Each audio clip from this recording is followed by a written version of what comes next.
Hello and welcome everybody to a new series over here on YouTube where we are going to be covering Linux primarily. Obviously, we're going to be covering Linux server. We will not be covering any desktop environments or anything like that. This is primarily for corporate environments, that sort of thing. Moving towards, of course, getting you prepared for things like Linux Plus certifications, the RHEL or RSHEL, of course, for Red Hat certifications, that sort of thing. And today is going to be kind of the marker of the beginning of this. I do want it to be like a class session. So that means that what we are going to do is we are going to cover essentially the topic for the day. Then at the end of the stream here on YouTube, you can ask your questions just like you would in a class setting, and I'll try to do my best to answer them. Please keep the questions in line with the topic of the day. Now, after the stream is done today, which we will be covering the install of an Ubuntu virtual machine and the virtual software that we'll be utilizing and what virtualization is, we will be moving over to locals. Now, the way that we're going to set this up, of course, is that we're going to be moving over to locals to discuss the next part that will be streamed later, of course, on YouTube. I will also be trying to make a concise, separate pre-recorded video for each of these topics as well. So basically, I'm learning. I want to share, of course, what I have learned over the years with y'all, and then hopefully it will help you improve, of course, in your work life or whatever you may have as far as goals go. As far as it pertains to cryptocurrency in general, of course, any sort of command line experience and scripting, bash scripting, access to Linux servers, etc., is going to put you way ahead of the curve when it comes to participating within cryptocurrency, because understanding these things is fundamental to being able to participate within the future of digital finance. That's just the way it is. So without further ado, I do want to show you guys that we have already created a text document that you can follow along with today. It is over on sonofatech.locals.com. It's for installing Ubuntu in a virtual machine. And we're just going to go over it right off the bat, right? This is going to be very easy. What is virtualization? Virtualization enables the emulation of multiple computer systems on a single piece of hardware. Virtual machines are emulations of an operating system on top of a hypervisor or other operating system. Now, to understand this, of course, you would need to understand that when we say hypervisor or other OS, a hypervisor is basically going to be something along the lines of VMware or Proxmox, etc., or you can run it on top of an operating system like Windows or Mac OS with another application like something like VirtualBox, or of course there is the option of using Hyper-V, which can also be a hypervisor and or installed on top of an operating system. And so there's a little bit of nuance and extra details that go into that, and understanding the differences will be important, of course, in your particular environment. For most developers, most people that are working on this, as they follow along, they will be utilizing some sort of virtualization software that is installed on top of an operating system. Now, we will be using virtualization in this series to simplify the process of adding and removing various features to our Linux systems. Now, the other thing about this, and I'm going to try not to say now too much, and hopefully when we do the edited version, it'll be a little bit easier, but the importance of virtualization and understanding virtualization is not just for the fact of following along with this series, but it will help you in any sort of work environment down the line as well. So no matter where you're at, if you understand virtualization and the advantages of it and how to utilize it, you will be at an advantage, I believe, in the workplace. Now, the reason why virtualization is important is not only security, but also for reliability. Now, for security, it's pretty obvious why, right? If you have a piece of software that is compromised, if it's running within its own virtual machine, it is less likely to get out and affect other applications that are running within your environment, right? And for large companies that have a whole bunch of different applications that have different patch management schedules and different vulnerabilities, this can be extremely beneficial from the security perspective. Also, if you are, we talked a little bit about patch management. Another advantage of virtualization is the ability to bring down one system without bringing down the rest of your systems when you are patching systems. And because there are, of course, different patch schedules for different applications and services, having them in different virtual machines means that you will affect less of the applications that are working within your environment, which means you have less downtime for all your applications overall, which of course means that the people that are in charge will be happier with you if you are an IT professional. So that is some of the advantages of virtualization, and that is why becoming familiar with it would be important. Now, your virtualization options. The number one is going to be bare metal, meaning the hypervisor is installed at the hardware level. This is going to be things like Hyper-V, for example, VMware, and Proxmox. The next one, we briefly overviewed this just earlier, but you have Workstation, right? So this is going to be installed on top of another operating system. You have VirtualBox, Hyper-V. Of course, Hyper-V, like we said, could be a hypervisor installed directly on the bare metal or within the operating system. And we have VMware Fusion and Workstation, okay? And Fusion is typically going to be Mac OS. Workstation is typically going to be Windows, right? That's kind of the idea. There are things that can become extremely confusing here, like, for example, Fusion and Workstation being able to work with vSphere, which would be a management client for a hypervisor that is installed within a corporate environment, right? Within a data center, you may have basically a vCenter server, and you can utilize Fusion and Workstation to connect to those servers, but you can also utilize Fusion and Workstation to just virtualize on your specific machine. Now, I do need to mention that the new MacBooks with the M1 and M2 processors are slowly catching up for basically compatibility with virtualization software.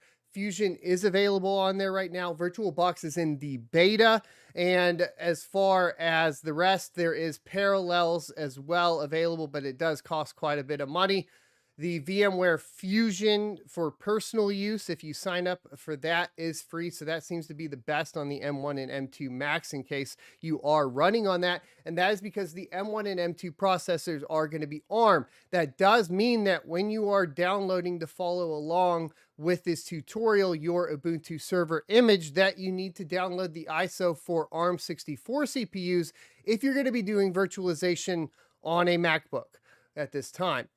Outside of that, though, if you're following along either on an Intel Mac or, of course, on Windows, which will be actually utilizing Hyper-V today and utilizing Windows 10, because I assume that's most of what the install base is going to be here, you are going to be able to utilize the ISO for the x64, right? x86 architecture, 64-bit. So this is kind of where we are at as far as all that is concerned. For this tutorial, we'll be covering the activation and utilization of Hyper-V built into Windows 10 and 11 Pro. So let me know in the comments if you would like me to cover Oracle VirtualBox as well. That is probably the most popular one outside of moving into what I would say corporate environments. I do think that we should cover VMware installs because I think that from an experience standpoint, if you were trying to get a job, understanding VMware is going to put you ahead of the curve with everybody else. We can get free licensing for that.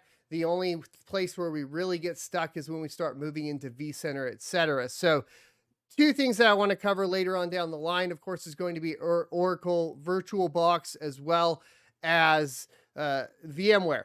That being said, like we stated here, I want to cover, of course, just Hyper-V. And the reason for that is because it's built into Windows already. So we don't have to go install anything additional. It's pretty straightforward for activation.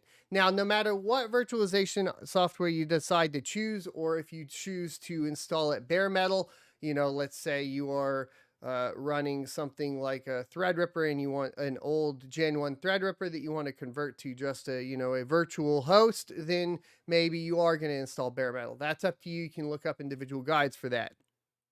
Either way, you are going to have to ensure that the virtualization options are enabled at the BIOS level. For the most part, what you are going to need to do is figure out, what your motherboard or computer is. And you will need to, if it is not enabled, do a Google search for how to enable virtualization for your particular PC. Now, I have a brief kind of high level guide here that you can follow along with, and it may work for you, it may not. It's easier most of the time if you do Google the specific steps for your particular system. But the basic idea is this: you're going to reboot the computer and open the system's BIOS menu. This can usually be done by pressing the delete key, the F1 key, or the Alt and F4 keys, depending on the system. Open the processor submenu. The processor settings menu may be hidden in the chipset, advanced CPU configuration, or the North Bridge. And enable Intel virtualization technology, also known as Intel VT, and that'd be for Intel CPUs, or AMD V, depending on the brand of the processor. The virtualization extensions may be labeled virtualization extensions, Vanderpool, or various other names depending on the OEM and system BIOS. Once again, make sure that you Google and find the information for your particular system. You can then enable Intel VTD or AMD IOMMU if the options are available. Intel VTD and AMD IOMMU are used for PCI pass-through. What is PCI pass-through going to mean? Well, where you plug in your GPU, well, that's a PCI slot. And what these two different technologies enable you to do is essentially attach anything that is installed in one of those PCI slots to a virtual machine. So if you have a GPU that you would like to utilize within a virtual machine, you want to make sure that you have VTD or AMD IOMMU enabled. For the most part, what we are participating in is command line Ubuntu server stuff, and we will be staying outside of any sort of GPU processing for the time being. That being said, later on down the line, there are things, of course, that we could utilize any sort of pass-through for, like, but not limited to, mining cryptocurrencies with the GPU, right? Or, passing through USB devices, right? Like an FPGA to mine with an FPGA on. These are things that we could do. You'll then save and exit, and then it's time to enable Hyper-V in Windows. So this is where we really get to the part where we can start running through the guide for you guys. Let me go ahead and I should probably clean up my desktop at some point, but we'll just sort it, right? That's fine. So the simple thing to do here is go down into your search box and look for Windows features, and you will turn Windows features on or off. You will then go down and scroll down and find Hyper-V. You can see it here. You can just check Hyper-V. You don't have to check each one of these individually, and it will automatically populate everything that is down here, you see. And you will need all of this, right? You'll need the management tools and the Hyper-V platform. You'll then click OK. It will prompt you for a reboot. If it does not, you do need to go ahead and restart your computer. And this will need to be done so that you can actually get going with your virtualization. Once you've restarted, it's time to go ahead and download the ISO image. Now, for me in particular, what I like to do is create myself basically an ISOs folder.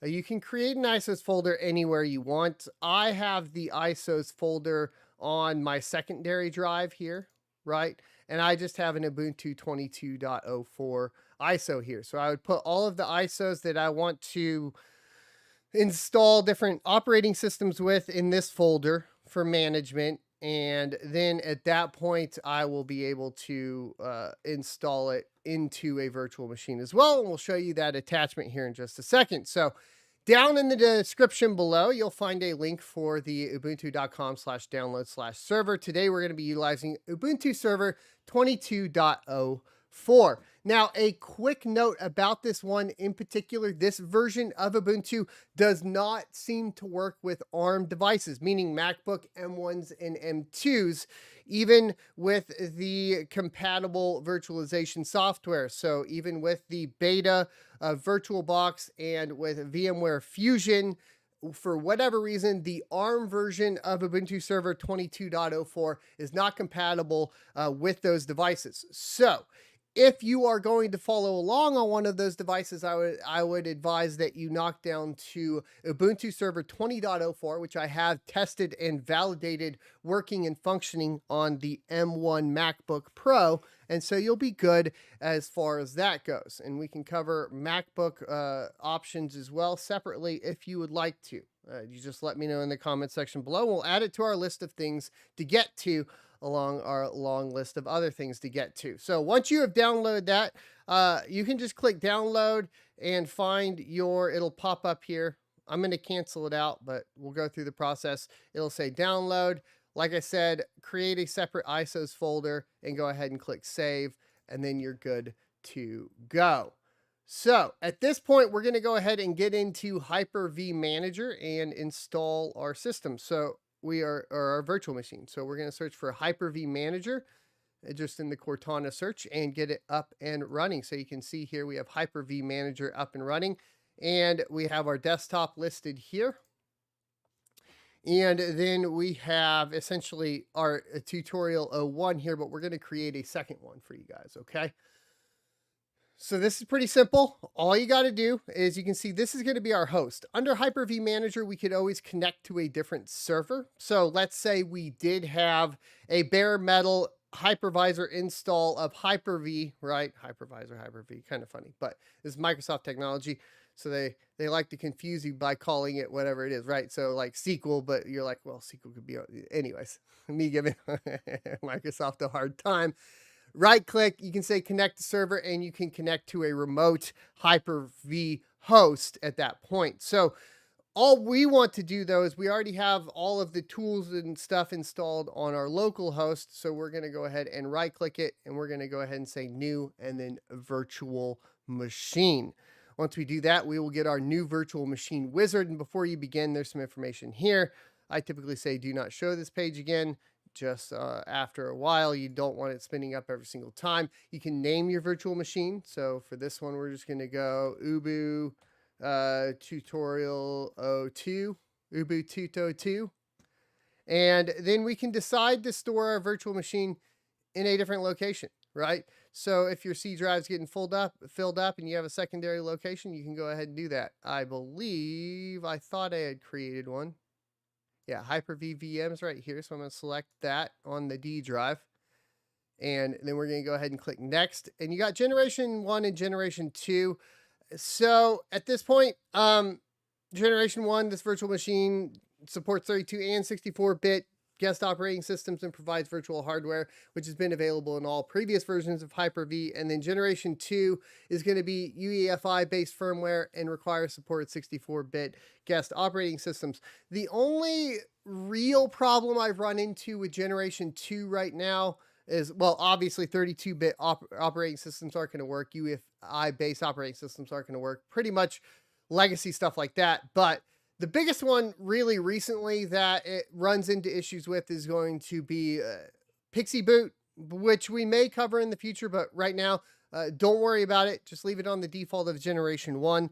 Just wanted to make a note of that in case you were curious. Now, you can assign memory. We're going to leave the startup menu memory at 1 GB, and we're going to say use dynamic memory for this virtual machine because this isn't something that we have specifications for.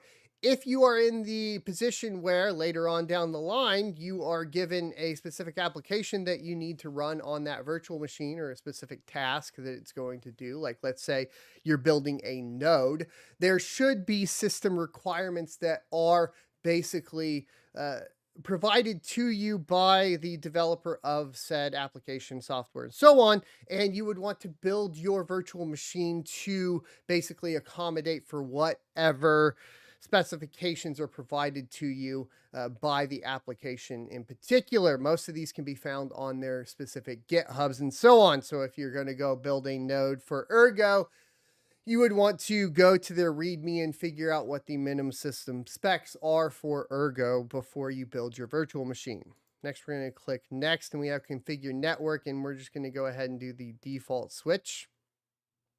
And we have our virtual hard disk. Now, The size by default here, it's putting it like 127 gigabytes. You don't really need that much. So don't go around wasting a bunch of memory on this in particular, because we aren't going to be doing 127 gigabytes worth of installs, etc. for these particular sets of tutorials. 20 to 40 will be enough. And you can just go ahead and put in that 20 to 40. I'm going to do 20 for this one in particular because we already got the tutorial 1 over there. And we're just going to go ahead and click next. Now, you can say install this operating system later or install an operating system from bootable CD-ROM drive. We want to do it from a bootable CD-ROM drive and an image ISO file. Remember the ISO we downloaded earlier to the ISO file or the ISO folder? We're going to click browse. We're going to browse to our ISOs folder and find that ISO for Ubuntu Server 22.04 and so on. At that point, now we can go ahead and click next, and then you'll see that we have all of the information here, and we can click finish. Now it's created the virtual machine. There are additional settings we can set if we do so choose. So we can right click and say settings here, and there are some things that we can decide to change, such as changing the number of virtual processors available to that virtual machine. And this can be, once again, important if you are trying to meet the specifications of a specific application that has been provided to you. Maybe it says you need a minimum of 4 cores for the Ergo node or for the Bitcoin node, right? Maybe it says you just need 2. And so you can go through that process and select however many you wish to assign to it, right? Now, if you do not have specifications, later on what we'll show you guys is how to monitor, of course, system resources within your virtual machine within Ubuntu and determine if you need to go ahead and upgrade that or not. And that will include, of course, memory as well as processor usage, all that sort of stuff. Disk usage, we're going to be covering all of that in all of these tutorials. You can decide to add more hard drives if you like. You can add more media if you want to pass through anything, that sort of thing. You can also go ahead and change your networking if you so wish, and we can cover all of this later on when we start to cover adding devices to Ubuntu, right? Because that is going to be something that is covered in this tutorial. For now, I just wanted to give you a brief overview of what that's going to look like. Let's get to actually connecting and starting up the power or starting up the machine. So to connect to the machine, you can right click and say connect. And at this point, it's going to give you the option to go ahead and start the virtual machine. You can see here that we can start it there. If we just want to start it and connect later, we can always right click and say start here as well. So we can right click and say start, and we can connect. And what you'll start to see is that we have our option to go ahead. It is attached to the ISO, and we have the ability to install Ubuntu Server. So we're going to go ahead and click enter and start to install Ubuntu Server.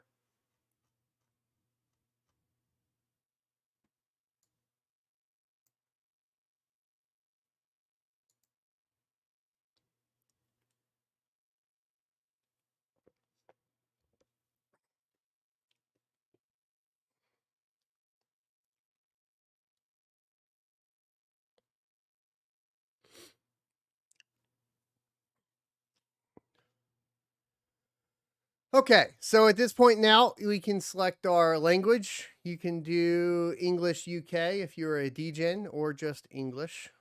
At this point also, we can update to the new installer or continue without updating.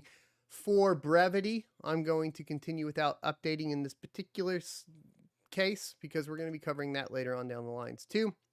You can select your layout for keyboards and you can just press done. By the way, if you want to navigate, tab button and up and down arrow keys to navigate through these particular menu systems. So we're going to go ahead and click done. We want to do Ubuntu Server. We're going to go ahead and say done. And this is where we can set essentially our networking. Now, if you want to get into static assigning your IP, you can do it at install, right? By coming in here and doing manual, then selecting your subnet address, gateway, all that sort of stuff. Or you can allow your DHCP server to go ahead and assign it one. Because we will be covering static assignment and networking in a different video, we are going to leave it on DHCP. It's just if you do not have a DHCP server, which in this case, you're probably already more advanced than you need to be for watching this particular video. But if you do not, then I'm going to assume that you know how to statically assign and what your network requirements are. So we're going to go ahead and say done and done and done. And at this point, this is just for encryption. We're going to say done. And this part's a little important. For this tutorial, I do want you guys to come in here and go down to your Ubuntu LV. We're going to be covering, of course, LVM and just basically the file system in general. We're going to be covering all that, of course, in the tutorial as well. But for now, just to make things simple, because we are working with a low amount, I suggested that we use, a low amount of drive space. I'm going to have you come in here and just copy whatever is in your max over to the size. So you can see here we're at 18.222. We're going to want to go ahead and tell it at the very beginning, take the Ubuntu LV and expand that all the way out to utilize all of that space. Okay. So at this point, then we're just going to go ahead and say done, and it will say, are you sure you want to continue? It's going to obviously wipe that drive. We're going to say yes. You can put in your name. We're going to put in Sons, and we're going to do Ubuntu for the server name. You can make this whatever you desire. And we'll just make this, I don't know if Sun is long enough. I actually don't know.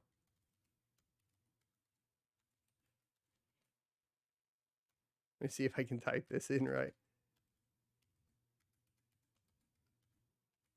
There we go.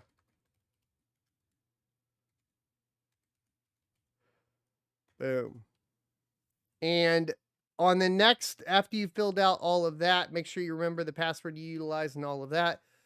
It will ask you if you want to install OpenSSH, because you are going to need to connect to this remotely, and we'll talk about the options for that here in a little bit over on locals.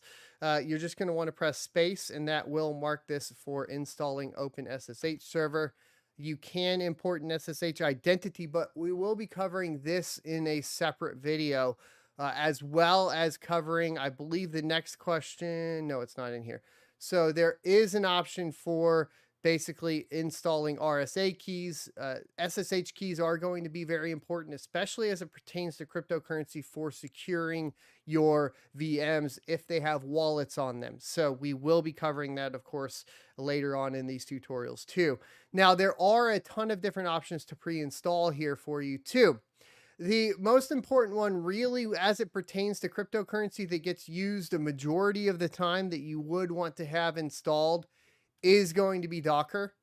And Docker is a container, and we will be talking about containers and Docker definitely in this series, but it will be quite a ways down the line, because this will be when we start talking about more, specific applications and so on. So at that point, you can say done, and it will install. There is an option here where you can cancel the update and reboot. It will go ahead and update the deal right off the bat. It will update the OS right off the bat for you there, but we're just going to go ahead and let it go. And then once the install is complete, it will reboot. In some cases, you do have to detach the install media. Remember the ISO that we attached earlier? We'll cover how to do that in case you get stuck in kind of a boot loop. And that is going to essentially wrap up the guide here on YouTube. And then we're going to be moving over to now locals. And the link is down in the description below, as well as pinned in the comments. I will be linking it over to you guys. And over on locals today, we are going to start working on the outline for the next tutorial that we will stream live next weekend on Saturday here on YouTube, and then move over to locals. So I'm going to go ahead and get you guys linked over to the locals page here so that you can follow along there. And we will also be now moving over to Rumble. Let's go ahead and make sure. I'm going to go ahead and say cancel and reboot just because I don't really want to wait on this right now. And I just want to show you guys the process. See if it'll reboot for us. If it doesn't, maybe we'll manually do it.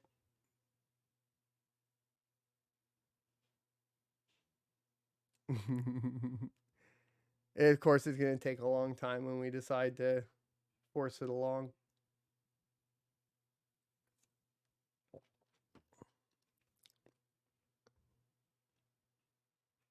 So if you guys have any questions right now on YouTube, this would be the time to ask them.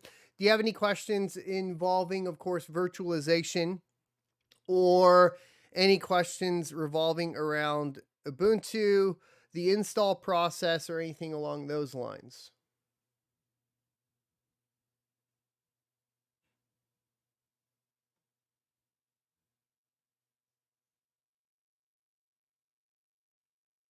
So you see here, sometimes it will say failed to unmount CD-ROM drive. So you can do here and make sure that it's ejected. If it is in some, like it is here, sometimes all it really takes is just like a reset and it'll come back up. So Gigaball Trade says, I prefer ESXi, but for a tier 2 hypervisor, Hyper-V isn't a bad one. Better than VirtualBox in my opinion. I think a majority of people would argue with you that VirtualBox is better for an OS level virtualization software. You know, to me, tomato, as with everything in IT, the most important thing is to understand what the capabilities are and what the ideas are, right? If you know you need to add another core to the VM, you should understand that you can do that within virtualization and have a basic idea of what option you're looking for when you're participating within whatever hypervisor or OS level virtualization software that you're utilizing. I think that individual virtualization tutorials are definitely important, but there is that. Now, obviously, if you are going to be in an enterprise or corporate environment, you're going to be accustomed to ESXi. That being said, I think open source projects, like I think Proxmox out of those is my favorite. It would be something to look into. Sometimes if pauses like that, you can press enter and you'll have your login. Remember, we made our son, and you just can make sure that you can log in, right? So from here, we're going to move over to locals, and then we're going to talk about connecting to your Ubuntu server. We're going to write out the article for that for the locals page. It's going to be a lot more relaxed and so on. I want to stop this here because everything on YouTube I want to make sure is just concise and straight to the point, and we follow through and get done. So thanks everybody for watching. I hope that you found this video helpful and it helped you get further into, of course, your adventures within Linux. And I hope that this move is beneficial to you in the cryptocurrency space as well. Thanks for watching as always, and I will see you next Tuesday. For everybody that's still sticking around and want to hang out still, go ahead and check us out over on Locals.